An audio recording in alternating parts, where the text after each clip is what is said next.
Chapter 9, Cat and Mouse. It looked as if things were finally beginning to wind down for Hunter and the rest of the team at the center.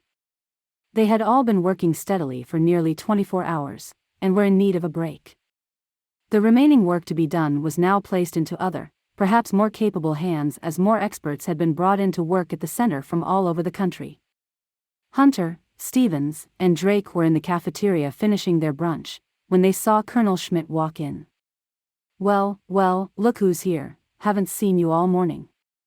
Where have you been? Hunter asked Schmidt as she grabbed a soda from the refrigerator. Please, pull up a chair and join us, we were just talking about you, Hunter added. Schmidt pulled up a chair and sat down across from Hunter. Good things, I hope? She asked, taking a long sip of her soda. Of course, how could we ever say anything bad about our taskmasters? Hunter grinned. Schmidt looked over at Drake, who busy typing something on his laptop. Hey Drake, have you told these two that we discovered where the signal was sent? Schmidt asked. Hunter and Stevens gave Drake a surprised look. Hey Drake, you've been holding out on us, said Hunter sarcastically. Drake stopped his typing and gave them a look of apology. Sorry guys, with all the other stuff going on around here this morning, I forgot to mention it. Drake continued. Well, the best that we could determine was that the signal was being aimed at the constellation of Eridanus, specifically, Epsilon Eridani, Drake explained. Hunter and Stevens gave him a blank stare. Okay, and what does that mean? Hunter asked. Is that supposed to be significant? Well, yes, it's significant because it's so close, only 10.5 light-years, and it also happens to have a known planet orbiting it. Apparently, it is on SETI's top 10 list of prospective planets to search for intelligent life, Drake explained. Hunter and Stevens looked at each other and nodded. Okay, I would say that's significant, said Hunter. But why would anyone want to do that? I mean, if they are terrorists, that is. Hunter looked critically over at Schmidt. If someone were to send a communication to Epsilon Eridani, well, I would be, Hunter paused, doing the calculations in his head. Hell, I would be retired before there was ever a reply. But wait a minute, Drake added, looking over at Schmidt. Here is something I haven't told anyone yet, added Drake, looking at his computer. It's about the second signal. Hey, you're holding out on us, said Schmidt, looking scornfully at Drake. Well Drake, tell us, what was it that you found out about it? She asked. Drake leaned in closer to the table. Well, General Coulter was kind enough to grant me clearance to access the military communications satellites earlier this morning, he explained. These are the very same satellites used by the CIA to monitor radio communications from anywhere around the globe. Just say it, Drake, they're spy satellites. Hunter added, looking for a reaction from Schmidt. Oh, sorry, go on. The satellites recorded both signals that were sent out from the array yesterday. Were you able to decipher the second signal? Interrupted Hunter, who was growing impatient. No. We still can't read the second signal that was sent. But I did find something interesting. Drake paused before deciding to continue. The signal accelerated exponentially after transmission. There was silence for a moment as everyone digested Drake's discovery. Stevens was the first to speak up. Wait a minute, Drake, how can a radio signal accelerate? I may not be a physicist, but I do know that radio signals travel at the speed of light. Drake lifted his eyebrows and grinned. Not this one, he said. Watching the reaction from Hunter, Stevens, and Schmidt was worth waiting a moment to continue.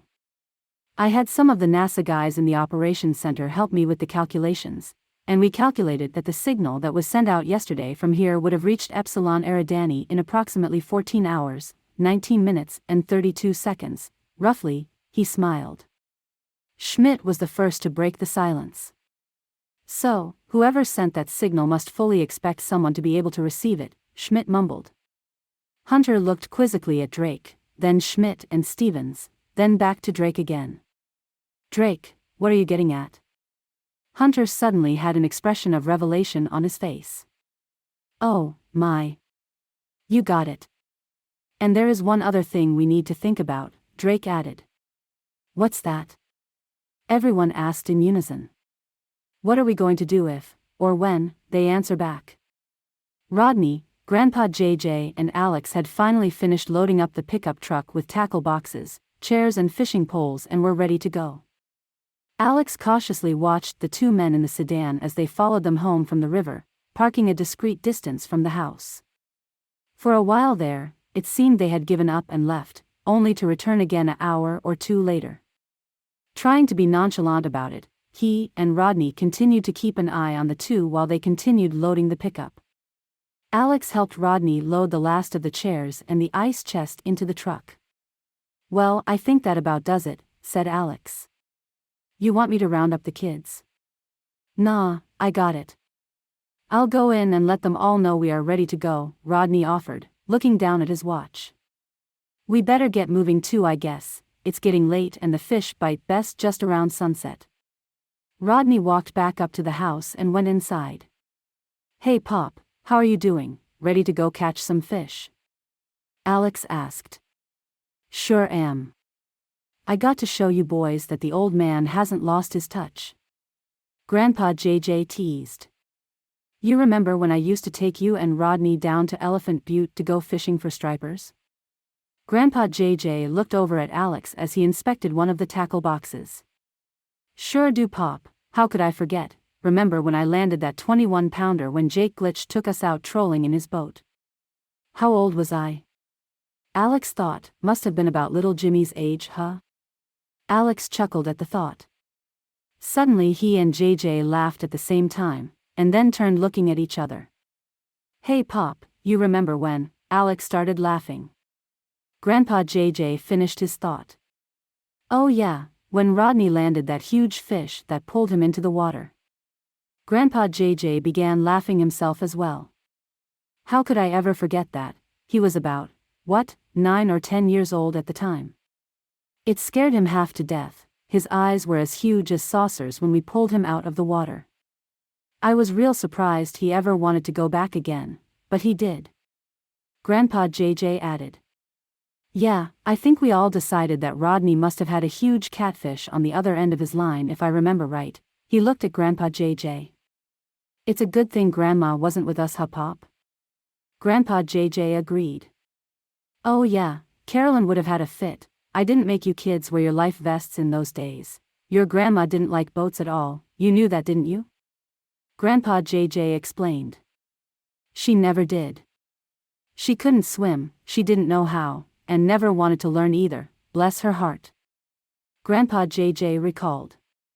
They heard the screen door open and saw Rodney and the boys coming out. Hey Rod, aren't the girls coming too? Alex asked. They are. Marlene's getting some stuff ready and will be out in a minute. She's following us in the other car and bringing little Nicole with her too. That way, if any of the kids gets too tired, she can bring them back home early and we can stay out longer. Rodney explained as he followed the boys out to the truck. Hop in boys, let's get going, insisted Rodney. Would you look at these guys? It looks like they're packing for a week-long expedition or something. I can't make out what they're loading up from this distance, but I don't want to get any closer. I think that Alex Thompson recognized us when we followed them earlier into town. Owen strained to see what the two men were loading into the pickup. Here's your sandwich and coffee, Pacheco, said Owens, handed him a large bag, removing his own items first, before passing it on. Thanks, said Pacheco, carefully removing his food and coffee. He took a sip from it first and then placed it into one of the cup holders. Hey Owens, I've been looking over the info sheet they gave us on these guys. Get this, it looks like Alex Thompson served 7 years in the Army from 1989 through 1996. He was a radio man. Served in Operation Desert Storm, married, 2 kids, and his wife is in the Army Reserves. She's currently on reserve duty in Afghanistan. Alex Thompson is now a history teacher at a community college in Arizona, Pacheco continued. And then there's Jim Thompson, his grandfather, who also served in the Army during World War II. He even worked at Los Alamos. It says here that he was part of the Manhattan Project team, and although he's retired, he still holds a high government security clearance listing, said Pacheco, raising his eye. Hey Pacheco, look, they're pulling out again, Owens observed, starting the engine. Let's follow them, but this time, keep a good distance, we don't want to spook them. Right, added Owens. Hey Dad, what lake are we going to? Seth asked soon after they pulled out of the driveway. We decided to try Lake Escondida, said Rodney. But I thought you said we were going to go down to the wildlife refuge? Seth asked. Uncle Alex and I changed our minds. Escondida is closer and has more picnic tables, which Mom likes, Rodney explained. We're hoping to get there a little early and get a good table, have a little barbecue, then drop our poles in the water around sunset. Seth looked anxiously over at Jimmy. Did you bring it with you? Seth whispered to Jimmy. Jimmy nodded. When are you going to tell them about it? Seth asked. Jimmy shrugged. Rodney noticed Alex still scanning for the sedan in the side mirrors. See anything, Alex? Rodney asked. Not a thing, but I have this funny feeling they're still watching us, said Alex. Moments later, as they were pulling off the interstate, Alex thought he could see the sedan in the mirror. I wish I knew why they picked us of all people to follow, Alex mumbled. What's that, Alex? Rodney asked. I said I wish I knew why they were following us. What do they think it is that we're not telling them? He asked. Well, Alex, sometimes these government guys don't take no for an answer, insisted Grandpa JJ. They must think we were somehow involved with what happened up there yesterday. Dad? A quiet, questioning voice was heard from the back seat. Yeah, Jimmy, what's up? Alex asked. I think I know why they're following us, Jimmy said. Oh, and why is that? Well, I think it has something to do with what I found yesterday at Uncle Rodney's house. Jimmy hesitated before continuing. It was lying on the floor in the room where Grandpa JJ has been sleeping, Jimmy explained, looking over at Grandpa JJ. JJ's eyebrows went up. Go on, Jimmy, Grandpa JJ added. Tell your dad what you found. You knew I had it? Jimmy asked. I had a feeling you might, Grandpa JJ said. I knew I brought it with me when we came up on Friday afternoon. Would someone please explain to the rest of us what on earth you two are talking about, begged Alex. He's talking about the sphere I've kept with me, Alex, a small crystal sphere that I've had with me for many years.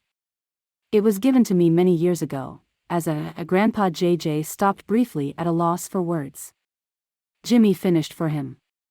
It was a gift from an alien named Reevan, Dad. Jimmy blurted out. Reevan was visiting Earth from another planet and was hurt when his ship crashed. Remember the story Grandpa JJ told yesterday on the way back from the array?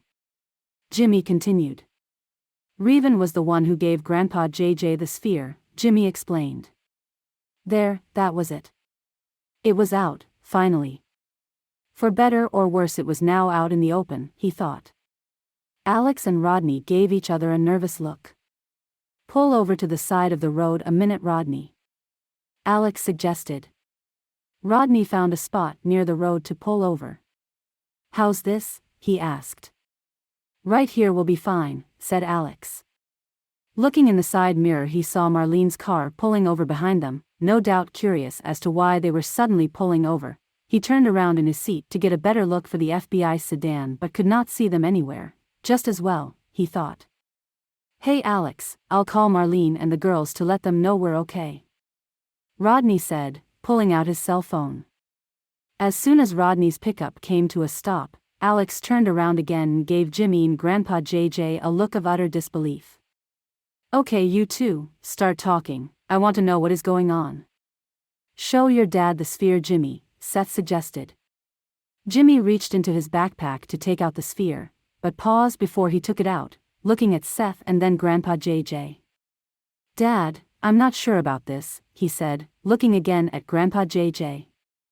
Alex, the sphere has certain capabilities that are quite extraordinary, Grandpa JJ noticed Alex's growing impatience.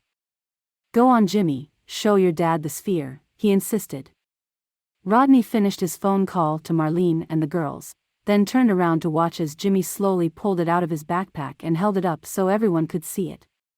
"Here it is," Jimmy exclaimed, holding it up proudly. "I wonder where they are going?" asked Owens. "They don't seem to be in any hurry, that's for sure, and the wife is following them in the second car too." "You got any ideas, Pacheco?" Owens asked. "You're the one who knows this area better than I do." Not much around here for them to do. Maybe they're heading up to the lake just north of town," Pacheco guessed. "Well, they've got the kids with them, makes sense. It's going to be getting dark in a little bit. We are going to have to call in and make a report soon. What do you suggest we do now?" Owens asked. "I'll call again in a minute and let them know what's going on." Pacheco quickly checked his phone looking for any missed text messages and then checked his voicemail. "Just don't follow too close, okay?" he reminded his partner. They continued down the interstate for a few miles and saw the two vehicles pulling off the road right where Pacheco thought they would if they were going to the lake to do some fishing. "There's no story here, Owens. I think it's time to call off this little cat and mouse game," said Pacheco. "I say we're done for the day here," he insisted. "Let's go back into town and get us some." Pacheco didn't have a chance to finish his thought. "They're pulling over, Pacheco. Something's up," said Owens, his voice going up an octave. "Pull over here, quick," insisted Pacheco, reaching into the back seat for his binoculars. Owens pulled off the freeway, keeping about half a mile behind the Thompsons. He shut off the engine, watched and waited. Pacheco busied himself focusing his binoculars on the two vehicles pulled over on the road ahead of them. A few minutes passed as Pacheco continued giving Owens a description of his observations, when all of a sudden, his voice trailed off. "Pacheco, is everything okay? What's the matter?" Owens asked impatiently. "You're not going to believe this," Pacheco continued, lowering his binoculars a moment, and then handed them over to Owens. "They just disappeared," he said. You've been listening to The Thompson Sphere by David E. Farmer, also now available on Amazon's Kindle. Hope you enjoyed this. Stay tuned for more chapters coming soon. Have a great day. Bye-bye.